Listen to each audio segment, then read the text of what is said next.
졌네요. 날씨도 추워지니까 여러분들도 건강에 유의하시기를 바랍니다. 예수님은 공생의 기간 동안 30살까지는 어머니 아버지를 도우면서 목수일을 도와주셨어요. 그러니까 사적인 삶을 사셨죠.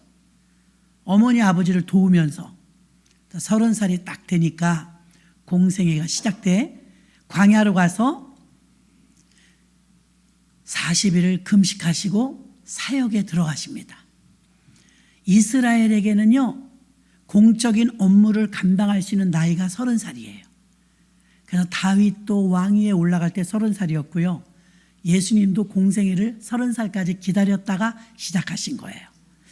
그래서 이 예수님께서 공생애를 시작하시면서는 많은 사람을 만나는데 하루도 빼놓지 않고 수많은 사람을 만났습니다.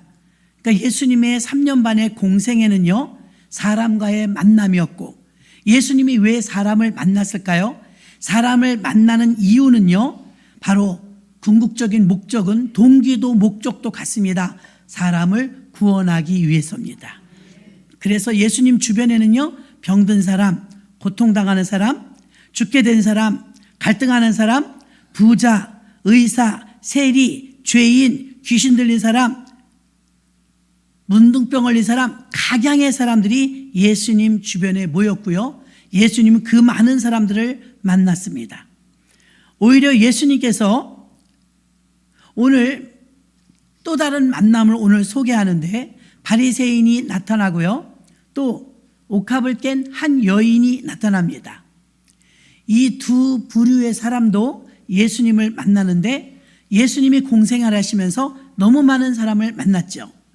그럼 예수님 앞에 나오는 많은 사람 가운데는 문제, 아픔, 상처, 고민, 갖가지 갈등, 이런 문제들을 치료받고 응답받고 또 하나님 만나기 위해서 주님 앞에 나온 줄 믿습니다. 사람들은요, 예수님 앞에 나올 때 물론 소문을 듣고 오기도 하고 누가 권유해서 오기도 하지만 2000년 전이나 지금이나 예수님 앞에 나오는 부류의 사람들은요, 딱 세 가지로 옵니다. 예수님 앞에 나오는 이유 첫 번째는요, 은혜 받기 위해서 오는 줄 믿습니다. 은혜 받기 위해서, 응답받기 위해서, 고침받기 위해서, 해결받기 위해서, 주님의 사랑받기 위해서 등등 주님께서 베풀어 주시는 은혜를 공급받고자 어떤 수혜와 혜택을 입고자 주님 앞에 나온다는 것입니다. 그런 그 모습 속에서는 우리들의 모습도 들어 있습니다. 저도 여러분도 주님께 은혜 받고자, 주님 사랑받고자, 주님 만나고자 오신 줄로 믿습니다. 예수님께 나올 때 그 나오는 사람들은 어떻게 지내십니까? 물어보면 주님의 은혜로 삽니다. 이런 대답들을 많이 하십니다. 여러분도 주님의 은혜로 사십니까? 예, 주님의 은혜로 사십니다.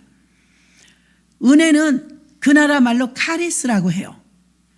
또 은사는 카리스마라고 하죠. 자, 카리스는 대가 없이 주는 선물이란 뜻이에요. 선물. 그 선물은 돈을 주고 지불하는 게 아니죠. 그러니까 하나님께서 우리에게 주시는 선물이 바로 은혜입니다. 그래서 우리는 은혜를 사모하죠. 그래서 은혜로 사는 것 은혜입니다. 그러나 최고의 믿음이라고 볼 수는 없습니다. 예수님께 나오는 저와 여러분을 포함하여 2000년 전이나 지금이나 예수님 앞에 나오는 이유는 거의 비슷해요. 은혜 받고자 주님 앞에 나오는 부류가 있다고 했습니다. 두 번째는요, 예수님 앞에 오기는 오는데 시비 걸려고 오는 사람이 있습니다. 걸림돌이 되려고 오는 사람이 있어요. 따지려고 오는 사람이 있어요. 왜 이런 사람이 있을까요? 바리새인들이 그랬고요, 사두개인들이 그랬습니다. 예수님 앞에 나오기는 나오는데 예수님께 은혜 받으려고 나와야 되는데, 응답 받으려고 나와야 되는데 예수님 앞에 나오는 이유가 그저 어떻게 하면 딴지를 걸을까? 어떻게 하면 시비를 걸을까? 어떻게 하면 예수님이 잘못됐다고 내가 반박할까? 등등 이런 이유로 주님 앞에 나오는 사람들이 있었다는 것입니다. 또 예수님을 어떤 사람은 간혹 경쟁자로 느끼면서 예수님과 한번 견주어 봐야 되겠다 하면서 그렇게 주님을 시험하려고 나오는 사람들도 있었습니다. 그러니까 예수님을 믿는 사람을 예수님을 못 믿게 하려고 방해하려고 회방꾼으로 그렇게 시비를 걸려고 예수 앞에 오는 사람도 많았어요. 마지막 세 번째가 있습니다. 세 부류의 사람 가운데 그러면 어떤 부류의 사람은 예수님 앞에 나올 때 어떤 마음일까? 예수님 앞에 나올 때 오늘 본문에 나오는 마리아와 같은 여인은요, 은혜를 갚으려고 나왔습니다. 은혜를 받으러 온 것도 아니고 시비를 걸려고 온 것도 아니고 주님의 은혜가 감사해서 주님의 은혜를 보답하고자 은혜를 베풀러 나왔습니다. 왜? 그 여인은 아예 올 때부터 옥합을 들고 왔거든요. 예수님 앞에 나올 때 이미 자기 자신을 내려놓으려고 내가 과거에는 은혜 받았지만 받은 은혜가 있기 때문에 이제는 은혜 갚으러 왔다 이 말입니다. 듣고 보니까 그런 부류도 있군요. 네, 맞아요. 좋겠네요. 이렇게 생각하실 것입니다. 받은 은혜에 대해서 보답하며 더 많은 것을 바치고 나의 은혜 받은 그 몫을 감당하기 위해서 사랑하는 마음을 주님께 전해드리기 위해서 옥합을 들고 이 여인은 주님 앞에 왔습니다. 우리가 첫 절에 읽을 때 보니까 바리새인이 예수님의 무리들을 청했다 그랬어요. 어제 어떤 후배가 그러더라고, 전화 와서. 목사님, 내가 목사님, 주님의 은혜로 목사님 만나서 목사님을 통해서 은혜 많이 받았습니다. 제가 목사님 식사 한번 걸게 대접하고 싶어요. 이러더라고요. 네, 여러분은 어떤 때 식사 대접하고 싶습니까? 고마울 때, 감사할 때, 대접하고 싶을 때. 제가 식사 한번 대접하고 싶어요. 이런 말을 합니다. 자, 오늘 이 바리새인이요, 하나님을 모르는 사람이 아니에요. 하나님을 안 믿는 사람이 아니에요. 이 사람은 예수님의 무리를 초청했어요. 그리고 자기 집에서 잔치를 베풀면서 걸게 식사 대접을 하는 거예요. 요즘같이 우리 신방대원이면 5명 미만이지만 예수님 당시에 신방대원이 예수님까지 제일 작아야 13명이에요. 12제자에다가 예수님 한 분. 그럼 일반적인 가정에서 13분을 초청해서 식당이 많지 않을 때니까요, 집에서 손수 음식을 장만하는 건 쉬운 일은 아닙니다. 큰 맘 먹어야 할 수 있는 거예요. 예수님의 그 일행을요 초청했어요. 누가요? 바리새인이. 예수님, 내가 은혜를 받았는데요, 예수님의 일행을 전부 식사 대접하고 싶습니다. 저희 집에 하루 오시죠. 그래갖고 오시게 한 날이에요. 그러니까 얼마나 많은 사람들이 왔으며 또 이 집은 얼마나 분주했겠습니까? 그리고 생색을 내고 싶은 마음도 있었는데 예수님이 오시고 제자들이 다 웅성웅성 모였으니까 얼마나 떠들썩했겠어요. 그런 가운데서 어떤 일이 있었느냐? 그런 가운데서요, 여인이 하나가 옥합을 들고 오는 거예요. 옥합을 들고 여인이 와가지고서 옥합을, 호리병이기 때문에 조금씩 따라서 쓰는 향수이라서 이거 희소성에 의해서 값도 비싸지만 희소성에 의해서 구하기도 어려운 향수입니다. 이거는 왕족이나 귀족들이 장례를 당하면 시신에 뿌려서 그 시신의 악취를 제거하는 이런 역할을 했기 때문에 굉장히 고가의 상품이었어요. 우리나라는 예전에 어르신들을 보니까요, 자녀 결혼 준비를 위해서 금계를 하면서 반직계 이러면서 순금을 모으신 어른들을 봤어요. 왜? 순금을 모으면 예물로 써도 되고 바로 현금이 될 수 있기 때문에 순금을 모아서 결혼 자금을 비축하는 경우를 보았습니다. 이 나라에서는요, 결혼 자금 비축은요, 향유로 해요. 워낙 고가이고 언제나 현금화할 수 있고 조금만 뿌려도 그윽한 향기가 나기 때문에 결혼해서 첫날 밤에 이 향유를 썼어요. 그래서 여자들의 지참할 수 있는 그런 향유이기 때문에 항상 여유가 되면 이 향유를 조금씩 몇 그램 사서 모았어요. 결혼하고 첫날 밤에 쓰려고요. 근데 그렇게 결혼하려고 모은 이 향유를요, 통째 가지고 온 거예요. 호리병의 입구가 작기 때문에 그 부리 부분을 깨야 왕창 쏟을 수가 있어요. 한 방울 나오는 것으로는 발을 씻을 수가 없겠죠. 그래서 여인이 들어오더니 옥합을, 그 부리를 깨뜨리는 거예요. 그리고 통째로 쏟아 부었어요. 그 쏟아 부음으로 인하여서 어떻게 되었습니까? 예수님 발이 흥건하게 기름으로 젖었겠죠. 자, 우리나라는 손님이 오시면 어떻게 할까요? 저는 커피나 드링크, 음료를 드려요. 여러분 가정도 별반 다르진 않을 거예요. 차를 대접하죠. 몽골에 선교 갔을 때도요, 그 영하 29도, 30도 이렇게 되는데 게르에서 우리를 맞이할 때요, 수태차라고 드리더라고요. 수태차가 뭔가 하니까 우유예요, 우유. 따뜻한 우유. 추운 나라니까 따뜻한 우유를 대접하는 게 그냥 통상적인 거였어요. 우리나라도 차를 대접하는 게 통상적인 것이죠.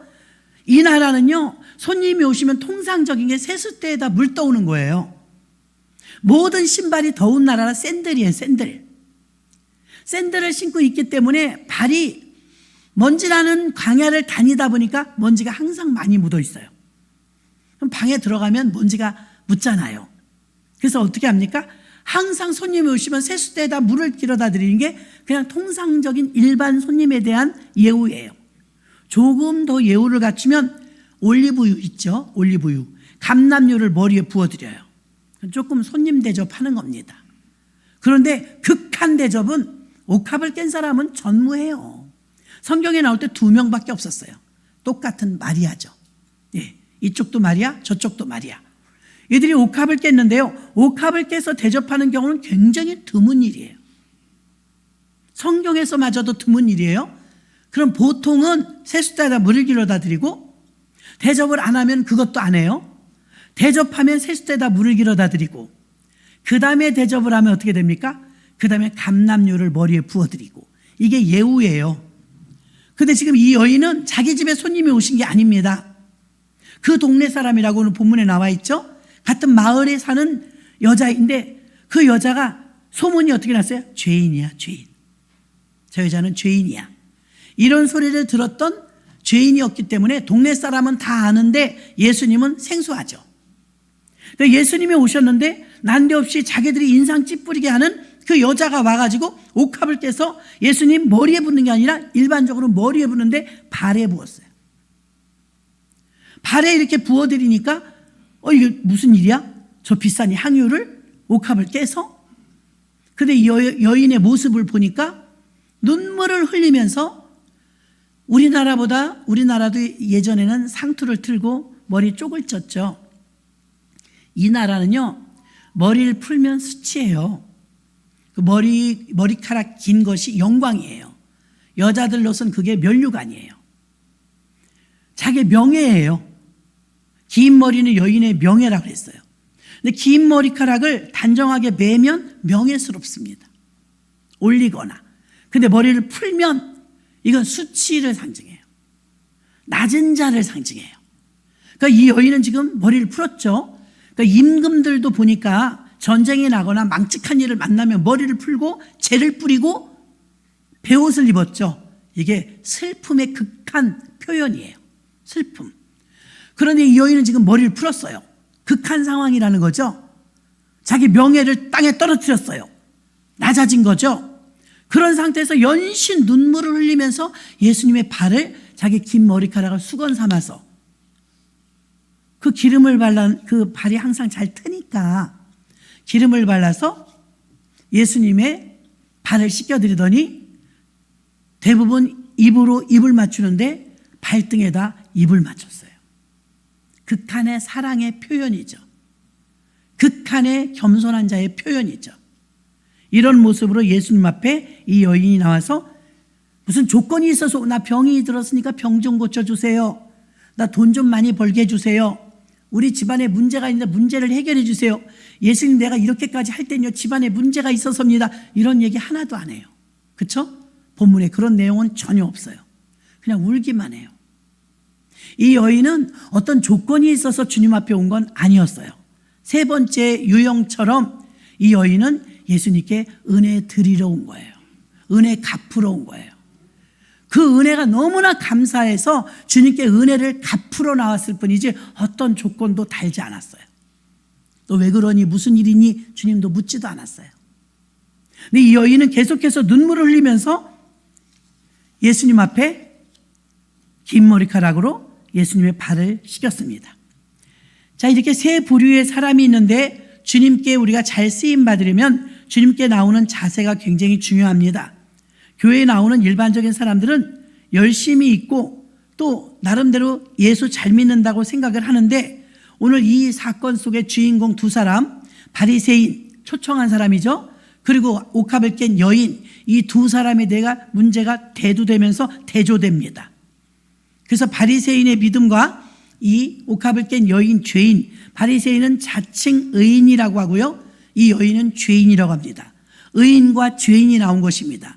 예수님은 3년 반 동안 수많은 사람을 만났습니다. 오늘도 또 사람을 만났습니다. 한 사람은 바리새인이고 한 사람은 죄인입니다. 이 두 사람을 만나는 과정 속에서 우리가 오늘 깨달아야 될 부분이 있는 줄로 믿습니다. 믿음이 연약한 사람일수록 목사님을 많이 의지합니다. 예수님 의지하고, 목사님 의지하고, 교구장님 의지하고, 구역장님 의지하고, 회장님 의지하죠. 예, 좋습니다. 그러나 믿음이 성장한 뒤에는 어떻게 될까요? 믿음이 많이 성장하면 성장할수록, 깊은 기도에 들어간 분이면 분일수록 목사님 의존도 낮아지고 또 성도님 의존도 낮아지고, 누구에 대한 의존도가 높아지냐면 주님을 향한 의존도는 높아지면서 이제 스스로 봉사합니다. 스스로 알아서 이제 봉사하고 헌신하고 기도한다, 이 말입니다. 그러니까 스스로 알아서 하는 정도가 되면 영적인 자리에 들어가는 것이고, 이제 성장한 단계에 들어가서 시키지 않아도 권사님들 정도 되면 알아서 기도하시죠. 예전에 제가 정신으로 좀 이상한 분이 있었는데, 여자분이었어요. 젊은 20대 점쟁이였어요. 근데 이분하고 기도원에 가서 같이 기도굴에 들어갔는데 귀신말이 더 많이 들리는 거예요. 속닥속닥. 그러니까 망상 걸릴 나이도 아니거든요. 27살이었으니까. 이름이 재영이었어요. 그럼 우리 재영이랑 이름이 똑같은데 왜 여기 여자냐 그랬었거든요. 근데 이 재영이가 나도 기도굴 1번에 들어가고 자긴 2번에 내가 넣어줬어요. 재영아, 여기서 기도해.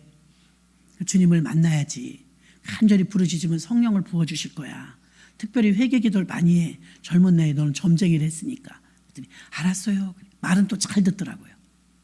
고침받는 사람들의 특징은 순종을 잘해요. 순종. 그래서 이제 2호실에 집어넣고 제가 1호실 들어갔어요. 기도굴은 좁아요. 그래서 막 기도를 하는데 노크를 하는 거예요. 기도 한참 하는데. 왜 그러니까, 회장님 나 무서워요. 같이 기도해요. 그러는 거예요. 그러니까 아직도 회장님에 대한 의존도가 너무 높은 거죠. 혼자 기도를 못하는 거예요. 아니, 여기가 뭐가 무서워. 기도원인데.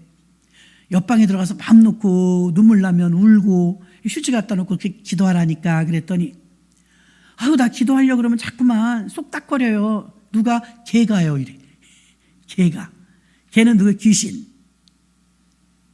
그 뭐라 그래? 너 한국말로 기도해. 그러더래요. 한국말로 기도해. 나 이제 방언 받았는데, 성령 받았는데 왜 한국말로 기도해? 나 못 알아듣겠어. 너 한국말로 기도해. 그러더래요. 그래서 제가 그랬습니다. 방언으로만 기도해. 한국말로 기도하지 마. 귀신도 말 안 하면 몰라. 절대로 몰라. 그러니까 방언으로만 기도해. 근데요, 자꾸만 샤브락 소리가 나니까 무서워요. 같이 기도해요. 그래서 같이 데리고 기도한 적이 있었거든요. 나중에 믿음 성장하면 어떻게 돼요? 같이 기도하자 그래도 안 해요. 옆방으로 가지. 마음껏 하려고. 흰돌산 기도원을 가면요, 기도굴이 200개가 넘어요. 다른 데는 기도굴이 일어서질 못해요. 무릎 꿇고 그냥 기도해야 되거든요. 거긴 일어서도 돼요. 키가 크게 해놨어요. 잘했어요, 아주. 다리 아프면 일어나서 좀 움직이다 기도하고 그러면 좋잖아요. 거기 서서 기도합니다, 이렇게. 그래갖고 문이 방화문이에요. 기도굴인데 문이 아파트 문하고 똑같아요. 그런 게 200몇 개가 있어요. 쟁탈전이 벌어져요. 기도굴이 작아갖고요. 서로 들어가려고. 우리는 이제 갈멜산 기도원처럼 갈멜산 기도원 기도굴을 만든 분들에 의해서 우리 교회도 기도굴이 2개가 있답니다. 아무도 안 들어가요. 포도줄 넣어놓은 것 같아요, 지금은. 왜 그러느냐? 교회도 아무도 없으니까. 기도원 같은 데는 사람 많으니까 기도굴에 가서 기도하기 좋잖아요. 그래도 여러분들 경쾌하라고 거기 얼마나 향기 좋은 나무로 다 돌려서 해놨는데 안 들어가요. 그래서 여러분의 성찬이 들어가 있어요. 그래도 한쪽은 비어 있습니다. 기도구를 해놓으면 주님과 골방에 들어가 기도하고 싶을 때 그렇게 기도하거든요. 근데 신앙이 어린 분들은 혼자 기도하는 걸 두려워해요. 지금도 교회는요, 늘 기도하러 오시는 분들이 끊임없이 하루 종일, 낮에 오시는 분, 새벽에 오시는 분, 밤에 오시는 분 다 있는데 아무 때나 기도 오셔도요, 그냥 혼자 왔다 기도하고 혼자 가셔요. 예배 시간도 아니니까. 무섭다고 하는 분은 없어요. 왜? 그 정도 성숙했다 이 말입니다. 아멘? 성숙한 거예요. 스스로 알아서 기도할 정도가 되면 성숙한 거예요. 그래서 영적으로 바리새인을 주님이 미워하신 게 아니라 영적으로 성숙하지 못했다는 표현을 씁니다. 아직 어리다는 거죠. 자, 바리새인 이 사람을 한번 볼게요. 주님께서 쓰실 때 최우선이 될 때 그의 영적 상태를 살피는데요, 영적인 수준이 어느 정도인가, 스스로 지금까지 말한 것처럼요, 영적으로 자라난 사람, 성숙한 사람은요, 알아서 기도하고 알아서 봉사합니다. 예수님께서 바리새인들을 보실 때 그들의 영적 수준이 어리다고 말씀하셨습니다. 바리새인이 누구입니까? 여러분, 우리는 바리새인이 누군지 잘 모르지만 성경에서 말하는 그 나라의 바리새인은 대단한 사람들이에요. 하나님을 모르는 사람이 아니고, 하나님을 안 믿는 사람이 아니고, 하나님을 열심히 믿는 사람이고, 하나님을 최고로 잘 믿는다고 생각하는 사람들이고, 세상 없어도 교회에 잘 나오고요, 11조 생활 철저히 하고요, 의로운 사람들이에요. 그러니까 바리새인들은 어떤 사람이냐? 하나님을 잘 믿는 사람이요, 반듯하게 율법을 지키는 사람들입니다. 거기까지는 나무랄 데가 없어요. 바리새가 잘못된 것이 아니라 바리새 주의가 잘못된 거죠. 바리새 주의는 바리새의 짓은 하지 않아요. 바리새인들은요, 예수님께서는 이 회칠한 무덤 같다고 책망하셨습니다. 왜? 그들은 기도할 때도 보면요, 내거리에 가서 서서 기도합니다. 사람들 보라고. 금식할 때도 얼굴에 막 흑칠합니다. 수척해 보이게. 그들은 사람에게 보이려고 금식하고 기도했어요. 자랑하려고요. 그러니까 바리새인들의 이 행위는 자기의였어요. 자기의. 그러니까 율법을 잘 지키다 보니까 율법의 삐딱선을 타고 있거나 율법을 잘 안 지키는 사람을 보면 가차없이 정죄하고 판단합니다. 아유, 틀렸어. 이건 안 돼. 그것밖에 못해? 등등 판단하고 정죄합니다. 바리새인들은요, 전통적인 신앙을 고수했고 특별한 열심도 있었으며 보수적이고 율법에 능통한 사람들이었습니다. 그래서 그들은 아무리 율법에 능통하고 말씀을 달달달 외우는 그들이었음에도 불구하고 그들은 고집이 있었고 자기의 믿음을 자랑으로 삼았으며 자칭 의인이 되어서 죄인들의 꼴을 못 봐요. 저 여인이 죄인인 줄 모르시나이까? 왜 같이 대화하십니까? 지금 그러는 거 아닙니까? 여러분, 오래 하나님을 믿었다면 바리새주의적인 사고가 나오면 안 돼요. 왜 그러느냐? 한국 교회도 문제가 무엇이냐면, 교회를 이제 오래 다니다 보니까 예수 오래 믿은 분들 가운데서 바리새주의가 나오기 시작하는 거예요. 그것밖에 못해? 왜 그렇게 살아? 함부로 사람을 판단하게 되는 것이에요. 자기가 제일 낫다는 거죠. 나는 이렇게 믿는데 너는 왜 그렇게 못 믿어? 그러면서 판단하고 정죄하기가 일쑤였습니다. 그러면서 스스로 자기를 특별하게 생각해요. 나는 그런 죄도 짓지 않고 나는 제대로 예수 믿는다, 이렇게 생각해서 자기 의의를 드러내는데, 자기 의의를 드러내고 바리새주의가 강하면 강할수록 그 교회는 분쟁과 분열이 끝이지 않아요. 바울은 고린도 교회에 이렇게 말했습니다. 고린도전서 1장 10절로 13절에 보면, 형제들아, 내가 우리 주 예수 그리스도의 이름으로 너희를 권하노니 다 같은 말을 하고 너희 가운데 분쟁이 없이 같은 마음과 같은 뜻으로 온전히 합하라. 분쟁 없이 하라는데 분쟁이 고린도 교회는 날마다 일어났어요. 11절에도 너희 가운데 분쟁이 있다는 것이라 들었다 이거죠. 그러면서 13절에 보니까, 12절에 보니까 나는 바울에게, 나는 아볼로에게, 나는 게바에게, 나는 그리스도에게 속았다. 끼리끼리 그룹이 지어졌다는 거예요. 고린도 교회. 그랬더니 13절에 바울이 그리스도가 나뉘었느뇨? 무슨 파가 그렇게 많냐? 이거 바울파, 아볼로파, 게바파. 예, 이렇게 율법주의가 성행을 하면 어떤 역사냐? 패가 갈리죠. 뜻이 맞는 사람끼리 모이는 거예요. 그러니까 바울이 안타까워가지고 어떻게 해서 예수님이 나뉘냐? 한 교회에서 어떻게 뜻이 다를 수가 있냐? 이렇게 말하는 거예요. 예수님 마태복음 6장 2절에 그러므로 구제할 때 외식하는 자가 사람에게 영광을 얻으려고, 여기 나오죠. 바리새인들은 이렇게 한대요. 회당과 거리에서 하는 것 같이 너희 앞에 나팔을 불지 말라. 진실로 너희에게 이르노니 저희는 이미 자기 상을 받았느니라. 구제하는 것도 기도하는 것도 사람에게 영광을 얻으려고 했대요. 마태복음 7장 5절에 보니까 외식하는 자여 먼저 내 눈 속에 들보를 빼어라. 그 후에 밝히 보고 형제의 눈 속에 티를 빼리라. 자기는 들보가 있는데 남의 눈에 티 있는 거, 야, 너 눈 가서 닦어. 티 있어. 눈곱 있어. 이렇게 말한다는 거예요. 자기는 어때요? 한쪽이 안 보일 정도로 기둥이 섰다는 거예요. 그런데 그걸 모르는 거죠. 자기 건 자기가 잘 몰라요. 바리새인들은 자기의 의를 드러내기 때문에 교회 안에서 누군가가 자기의 의를 드러내는 사람이 많으면 분열되고 보이지 않는 벽이 생깁니다. 교회가 혼란스럽고 시끄러워지고 분쟁이 일어나는 이유는요, 자기를 자꾸 내세우려고 해서 그래요. 바리새인과 비슷한 모습이 한국 교회에서 너무 많이 표출되는 거예요. 교회 오래 다녔으면 더 겸손해야 되고 더 섬겨야 되는데 목소리만 점점 커져요. 자기를 다 내세우려고 하기 때문입니다. 오히려 자기를 비우고 부인하며 자기 십자가를 지고 자기를 낮추는 게 성숙한 자인 줄 믿습니다. 바리새인들은 예수님 앞에요, 거침돌이 됩니다. 향유를 담은 옥합을 가지고 와서 깨는 여인이 있으면 이게 비난받을 일입니까? 오래 예수 믿고 하나님을 오래 믿은 사람으로서 그것을 칭찬해야 되지 않겠습니까? 오히려 격려해야죠. 야, 예수님을 따라다닌 지 얼마 되지도 않았는데 어쩌면 저렇게 해? 저 비싼 옥합을 그냥 아낌없이 깨냐? 야, 우리들보다 낫다. 이렇게 말하면서 격려를 해줘도 시원찮은데 저 여자가 죄인인 걸 모릅니까?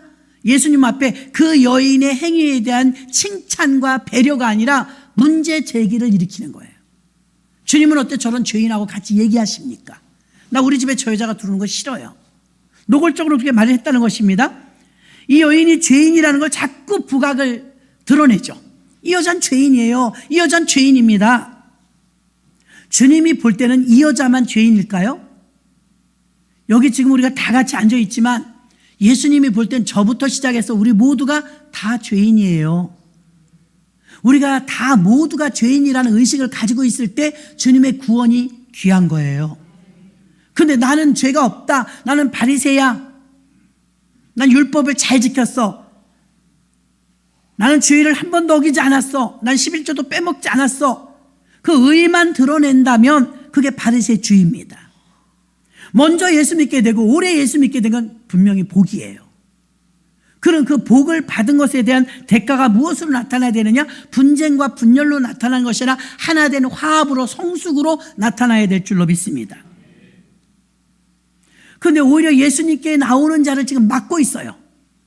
이 여자야, 너 죄인이 지금 여기 우리 섞일 때가 아니야. 왜 여기 와서 니네 집에서 그런 게 아니고 왜 우리 집에 와서 그래? 지금 따지죠. 예수님 앞에 와서 옷값을 깨는 이 여인이 예수님의 발에 입을 맞추며 우는 모습을 보면 어떻게 그렇게 말할 수 있어요? 감정이 완전히 메말랐죠. 이 여인은 지금 최선의 헌신을 드리면서 최고의 마음을 드리는 중이에요. 그리고 눈물을 흘리고 있지 않습니까? 근데 아랑곳하지 않아요. 정죄만 하고 있습니다. 교회 안에서 삭막하면 그 사람의 환경, 형편, 그 사람이 지금 어떤 처지인지 배려 없습니다. 인정사정 없어요. 아, 저 사람은 지금 마음의 병을 앓고 있구나. 저 사람은 눈물 흘리는 거 보니까 지금 슬픔이 있구나. 아, 저 사람은 지금 은혜 받고 있나 보다. 등등 좀 배려하는 마음을 가져야 하는데 그렇지 못하다는 거예요. 오히려 예수님께 가려는 자들을 막았다고 했습니다. 마태복음 23장 13절에 화 있을진저 외식하는 서기관들과 바리새인들이여 너희는 천국문을 사람들 앞에서 닫고 너희도 들어가지 않고 들어가려 하는 자도 들어가지 못하게 하는도다. 얼마나 안타까워요. 마태복음 23장 15절은요. 화 있을진저 외식하는 서기관들과 바리새인들이여 너희는 교인 하나를 얻기 위하여 바다와 육지를 두루 다니다가 생기면 너희보다 100배나 더 지옥 자식이 되게 하는도다. 너희도 못 가면서 남도 못 가게 막고 있다 이 말입니다. 사사건건 구역장님이 되셨거나 지역장님이 되셨으면 정말 선한 의도로 인도해 줘야 하는데, 그런데 딱 가로막고 내 손에서 차단합니다. 안 돼, 못해, 여기까지, 그만. 이것은 너도 가지 못하면서 가지 못하게 했다는 이 말씀과 오늘 일맥상통합니다. 예수님 앞으로 인도해야 될 사람이, 하나님을 잘 아는 사람이 오히려 오는 길을 막고 천국 가려고 하는 길까지 막아서 예수님께 다가오지 못하게 만드는 일을 누가 했냐면 자칭 하나님 잘 믿는다는 바리새인들이 했다는 것입니다. 교회 일을 하면서 여러분, 우리는 바리새인들처럼 걸림돌이 내가 되지 않는가 정말 조심하셔야 됩니다. 나로 인하여서 나도 모르는 가운데 내 언어와 행실로 인하여서 교회 일을 하다가 사람을 잃지 않도록 조심하셔야 됩니다. 혹이라도 나의 행동이나 나의 무심코 던진 말 한마디가 상처를 받아서 아픔이 되어서 십자가를 거치는 걸림돌이 되지 않는가 생각해 봐야 될 줄로 믿습니다. 예수님은 옥합을 들고 찾아온 여인이 죄인인 줄 알았습니다. 죄인인 줄 알지만 그를 환영했습니다. 여러분, 교회에는요 못 들어올 사람이 없죠. 어떤 사람이 오시든 다 환영, 웰컴 해야 될 줄로 믿습니다. 예수님은 옥합을 들고 찾아온 여인이 옥합 때문에 웰컴한 게 아닙니다. 그 여인이 죄인인 줄 알고도 주님은 환영했습니다. 교회에는요 이렇게 환영하는 자세를 가져야 될 줄로 믿습니다. 누구나 우리는 환영합니다. 당신을 기다렸습니다. 지난주에 안 보이셔서 걱정했습니다.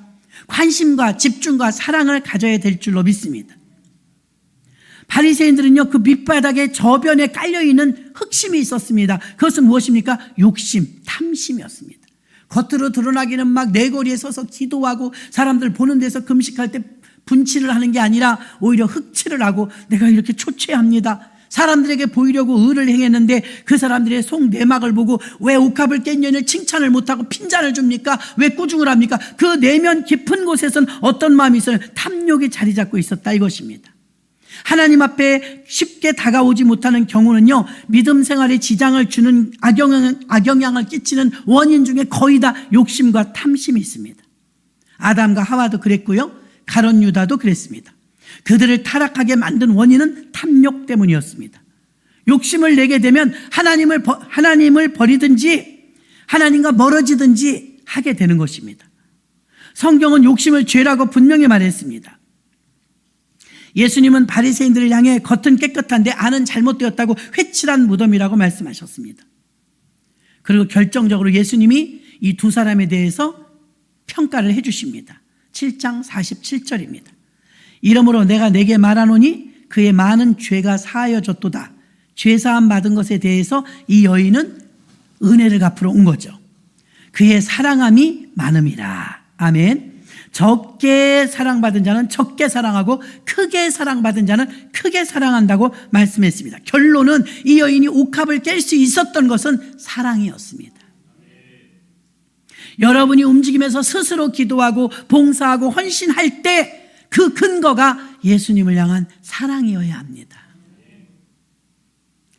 예수님께서 여인의 눈물로 자신의 발을 적시고 머리털을 닦아서 그 머리카락을 자기의 수치를 드러내면서 머리를 풀어서 명예를 땅바닥에 추락시키면서까지 머리카락으로 발을 씻겨준 것은 이 여인이 이렇게까지 하는 데는 그 안에 사랑이 있도다 말씀했습니다. 죄사함을 받은 것에 대한 그 은혜가 너무 감사해서 지금은 조건 없이 온 것입니다. 주님께 은혜를 베풀러 온 것입니다. 은혜를 갚으러 온 것입니다. 사랑하는 마음이 있으면 자기 목숨같이 여기는 것이라도 예수님을 위해서 바칠 수 있는 줄 믿습니다. 사랑하지 않으면 반대로 미움과 증오와 탐심과 불신앙이 생깁니다. 미움과 증오의 바닥에는요, 탐욕이 있다는 것입니다. 성숙한 사랑의 믿음은요, 주님을 향한 사랑하는 마음인 줄로 믿습니다. 바리새인들은 바치는 것 대신 바치기 아까워서 대신 자신들의 욕심을 채웠습니다.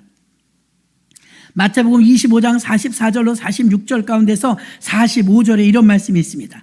이에 임금이 대답하여 가라사대 내가 진실로 너희에게 이르노니 이 지극히 작은 자 하나에게 하지 아니한 것이 곧 내게 하지 아니한 것이라 하시니라. 그러면서 그 윗절에는요, 주의 줄이신 것이나 목마르신 것이나 나그네 된 것이나 벗은 것이나 병든 것이나 옥에 갇힌 것을 보고도 공양치 아니하더이다. 그 말 뒤에 오늘 45절이 이 지극히 작은 자 하나에게 하지 아니한 것이 곧 내게 하지 아니한 것이니라. 이 말씀은 예수님이 지적하는 거예요. 넌 아무것도 안 했다는 거예요. 말만 했지.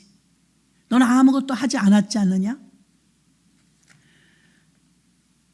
이 여인은 지금 옥합을 깨 너는 나에게 세숫대에다 물도 안 줬다.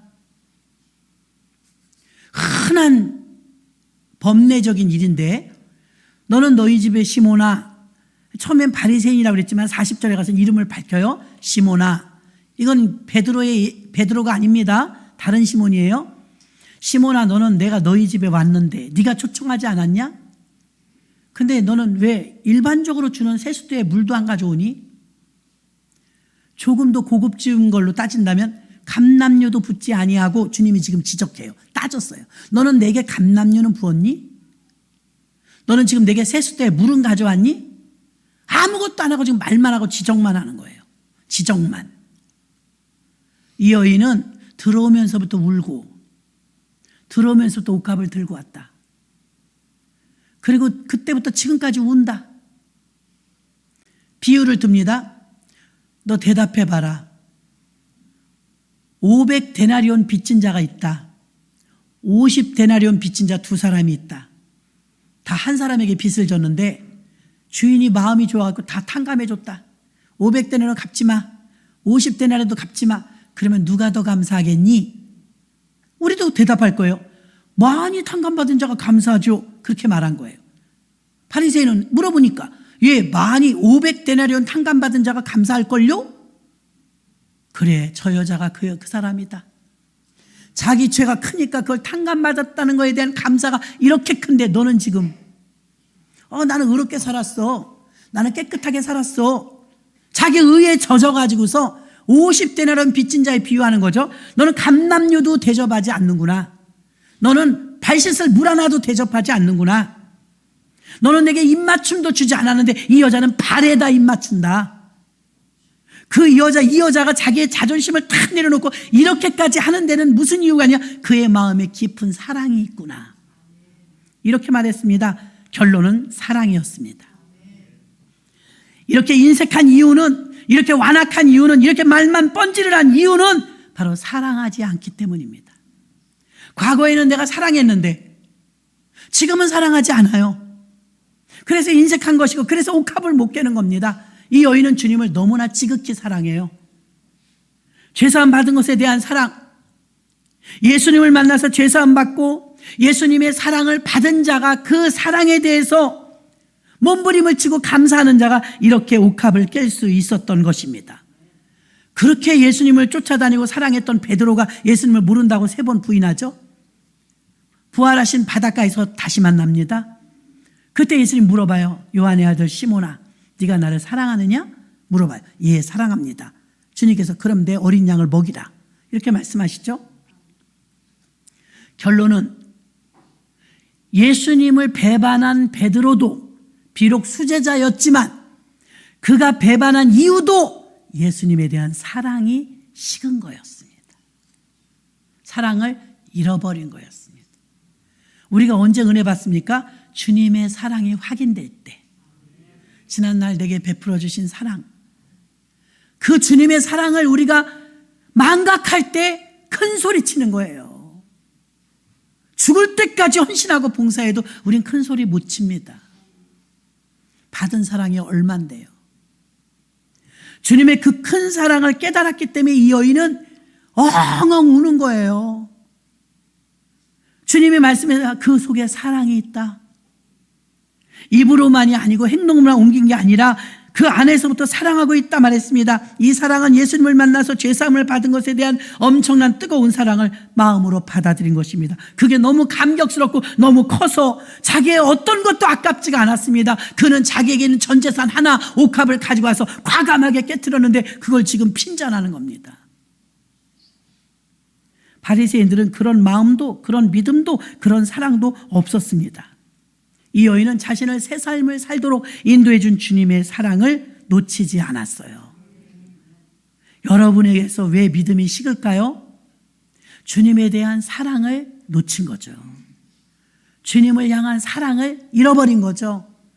주님에 대한 사랑이 기억력이 안 나는 겁니다. 주님이 내게 베풀어 주신 그 사랑을 생각한다면 아까울 것이 없어요. 진정한 그 사랑을 깨닫는다면 바울처럼 베드로처럼 죽을 수도 있는 겁니다. 왜요? 주님이 내게 베풀어 주신 사랑이 워낙에 크기 때문에 30년 전에 40년 전에 받은 사랑으로 끝나고 맙니까? 여전히도 변함없이 나를 향해 사랑해 주시건만 내 마음이 완악하고 딱딱해서 은혜가 식어버려가지고 바리새인처럼 된 건 아닙니까? 마태복음 23장 23절에 화 있을진저 외식하는 서기관들과 바리새인들이여 너희가 박하와 회양과 근처의 11조를 드리고 율법에 더 중한 바 의와 인과 신은 버렸도다. 다 해야 되는데 행동만 하고 있구나. 마음은 없다는 것입니다. 마음은 내게서 멀도다. 사랑을 하려면 자신이 어떻게 예수님께 사랑을 받았는가를 생각하면 돼요. 좋은 프로를 한번 본 적이 있는데요. 친정어머니가 아기 둘을 길러주는데 남자아이 둘이라 보통 사망한 게 아니에요. 나이가 이제 지긋한 어머니가 그 아이들 9년을 길렀대요. 9년. 그 버겁더라고요. 근데 이제 방송국에서 가서 그 하루 일과를 찍은 거예요. 아침에 7시에 아이들 시작하면요. 밥 주면서 하나 보내고 둘째 보내고 첫째 보내고 또 갔다 오면 데리러 가고 학원 보내고 하는데 발 붙일 새가 없어요. 침대에 앉아서 자기는 복숭아뼈가 아파가지고요. 파스 덕지 붙이는데 그 영상을 다 찍어갖고 딸에게 보여줬어요. 딸은 엄마 물건을 너무 많이 주문해갖고 냉장고 꽉 차서 계속 핀잔 주는 거예요. 냉장고가 너무 꽉 찼지 않느냐. 왜 이렇게 물건을 많이 사니까. 다리가 아프니까 다니는 게 힘드니까 한꺼번에 많이 산다는 거예요. 이해가 가더라고요. 딸하고 엄마하고의 살림살이가 이 구조가 마음에 안 들어요. 서로. 티격태격한데 마음이 상해요. 그 영상을 쫙 찍어서 딸에게 보여줘. 딸이 우는 거예요. 엄마가 이렇게 바쁜지 몰랐다고. 엄마의 도움이 아니라면 내가 직장생활을 어떻게 할 수 있었겠냐고. 그 보고 나더니 그날 저녁에 고분고분해졌어요. 고분고분. 우리도 이런 자극이 조금 필요해요. 우리도 다 잊어버렸어요. 마음에 안 들어. 교회 가도 이가 마음에 안 들고 저희가 마음에 안 들고. 아유 목사님 말씀 오늘은 또 졸리네. 이러면서 여러분 자꾸 우리가 핀잔을 합니다. 그게 다 왜 그렇습니까? 여러분 주님이 여러분에게 베풀어 주신 은혜를 하루를 다 찍는다면 그 자리에서 우리는 통곡을 할 거예요. 통곡을. 다 주님의 사랑을 놓쳤기 때문이에요. 기억하지 않으니까 나만을 위해서 사는 거야 그냥. 나의 가족과 나만을 위해서 사는 거예요. 주님은 우리를 성장하고 스스로 성장하면 이제 주를 위해서 살 줄 알았는데 자기만을 위해서 사는 거예요. 자기만을 위해서. 바리새인들의 믿음 안에는요. 내가 주님께 뭐 받은 게 뭐 있어? 예전에도 어떤 집에 보니까 어머니가 그 작은 아들을 극진히 사랑하더라고요. 편견할 정도로 사랑해요. 아들한테 물어봤어요. 너는 엄마가 너를 얼마나 사랑하는지 어떻게 사랑하는지 알지? 그랬더니 모르는데요? 이래. 나 깜짝 놀랐어요. 네가 모르면 누가 아니? 그랬더니 잘 모르겠는데요? 받은 사람은 모르더라고요. 준 사람만 기억해. 받은 사랑은 기억을 잘 잊어버려요. 그 옛말에도 보니까 은혜는 물에 새기고 섭섭함은 돌에 새긴대. 거꾸로 하셔야 됩니다. 은혜는 돌에 새기고 할렐루야. 섭섭함은 물에 새겨야지. 그래 흘러가 버리지. 10번 잘해줘도 한 번만 못해봐 섭섭해서 일을 갑니다. 그러면 안 돼요. 주님이 우리에게 베풀어 준 사랑을 생각하면 우리가 입이 10개라도 감사를 다 아뢰지 못합니다. 어떤 사람은 이렇게 옥합을 깨고 어떤 사람은 벌써 문제를 제기합니까? 예수 믿으면서 우리가 빠지지 말아야 될 때가 하나 있어요. 바리새주의적인 것으로 빠져서는 안 될 줄로 믿습니다. 왜 그러냐? 주님이 나를 사랑함이 목숨을 바쳐 건져주셨고 그 사랑이 진짜였다면 그 사랑에 보답하며 살아야 하고, 찬양을 하나 올려도 봉사를 한번 해도 가슴이 처미도록 감사해서 해야지. 어떤 사람은 이 바리새인이 처음 마음은 어땠어요? 내가 거나하게 주님 식사 한번 대접하겠습니다. 제자들하고 다 오세요. 잔치를 베풀 것이면 그 마음이 얼마나 이뻐요. 귀하잖아요. 근데 시기 질투가 발동해갖고 왜 우리 집에 지금 내가 더 두각을 나타내야 되는데 네가 뭔데 벌써 와서 두각을 나타내냐 이거예요. 칭찬 못합니다. 그 문제만 제기하면 저 여자는 죄인인 거 아시죠? 저 여자는 죄인이에요. 이게 우리들의 모습입니다, 여러분. 왜 한 여인은 옥합을 아낌없이 깨뜨렸는데 바리새인은 옥합 한 번을 못 깰까요? 그 사랑이 다 식어버렸어요. 주님을 향한 사랑이 다 식어버려서 조건만 따집니다. 제가 어저께 만난 어떤 목사님이 그래요. 자기네 교회 요즘 새신자가 있는 새신자가 아니래요. 권사님이신데 새신자래요. 이사 오셨는지 어쨌는지. 순복음교회만 찾아다녔다 이거예요. 오셨는데 오신 그 주 다음 주부터 바리바리 반찬을 해오신대. 음식도 그렇게 잘하시더래. 별거 아닌 걸 해오는 게 아니래요. 성도가 그렇게 많지는 않지만 최선을 다해서 차로 막 실어오는데 반찬을 바리바리 해오신다는 거예요. 사모님이 힘드시니까 제가 해온다고. 토요일 꼭 연락을 준대요. 준비 또 할까 봐. 사모님 제가 해갑니다. 밥만 하세요. 밥만. 얼마나 진수성찬을 차려오는지 매일매일이 우리 교회는 잔치입니다. 그러고 자랑하시더라고요. 좋아서. 성도가 귀해서. 그분은 받은 은혜에 대해서 나름대로 보답하는 거예요. 보답. 우리 교회도 참 은혜롭습니다. 예배 끝나고 다 바쁘실 텐데 이발 봉사 하시는 분들 계시죠? 전도 나가는 분들 계시죠? 식당에서 봉사하는 분들 계시죠? 금액 적게 드려도 얼마나 맛있게 반찬들을 해내는지 최선을 다해서. 우리 교회 밥 맛없다고 하는 분은 그 입이 잘못된 겁니다. 진짜입니다.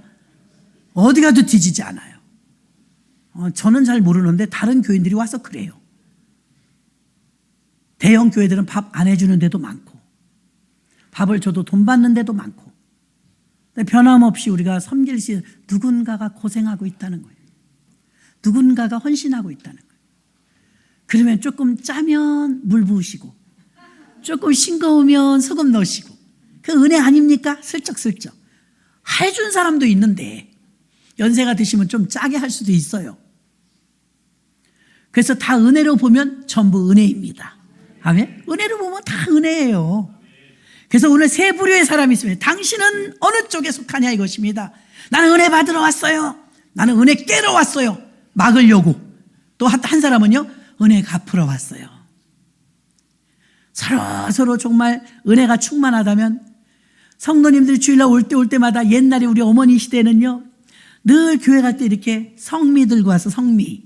그죠? 요즘은 쌀이 흔하니까 성미 잘 안 하죠. 요즘은 기분 좋으면 쌀 포대로 막 갖다 놔. 성미를 이렇게. 근데 옛날에 성미 한 숟갈 한 숟갈 식구 수대로 떠서 참 어려울 때니까요. 성미 떠서 주일마다 성미 주머니 들고 교회 갔던 기억이 나요. 정말 은혜가 충만하면 여러분 손에 옥합을 들고 오는 것입니다. 그저 교회 올 때 은혜가 감사해서 꽃다발도 들고 오고 선물도 들고 오고. 예전에, 요즘은 좀 안 그러신데요, 예전에 보면요 주방에 가면 음식물 쓰레기, 종량제 쓰레기 봉투 10리터짜리 돌돌 말린 게 그게 꼭 가끔 와 있어요. 내가 안 샀는데 요즘은 늘 사거든요. 근데 우리는 사면 20리터도 사고 10리터 사고 50리터 세 가지를 사요. 근데 누가 그렇게 갖다 놔. 그분이 이제 다른 데로 이사 가신 것 같아. 이게 도대체 누가 갖다 놓은지 몰랐어요. 나중에 이제 알게 됐어요. 이거 왜 갖다 놓으셨니까. 전 정부에서 나와요. 다 못 써요. 그 새 것 나오면 얼른 교회 갖다 놓은대. 자기 그거 갖고 한참 쓰니까. 새 것 나오면 또 갖다 놓고. 남을 때가 있다는 거예요. 그 나눠서 쓰시죠. 가족들 나눠서 자녀들이랑 쓰죠. 지네들 사서 쓰겠죠. 그것까지 내가 왜 줘요. 내가 사서라도 드릴 텐데 그거 뭐 나온 거 드리는데요.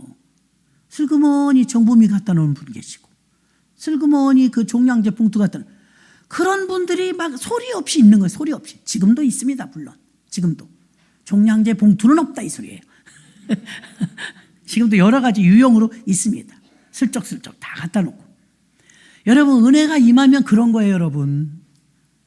옥합을 들고 왔던 마리아처럼 은혜를 보답하고자 드리려고 온 여인이 있는가 하면 그걸 가로막는 바리새인이 있었고 은혜 받으려고 오는 사람도 있었다 이거예요. 이 여인도 과거에 죄를 사함받았다고 하니까 어때요? 받은 은혜 감사해서 보답하러 온 거예요. 우리 모두도 옥합을 깬 이 마리아 여인처럼 주님 앞에 언제까지나 은혜만 받으러만 오는 건 안 되겠죠.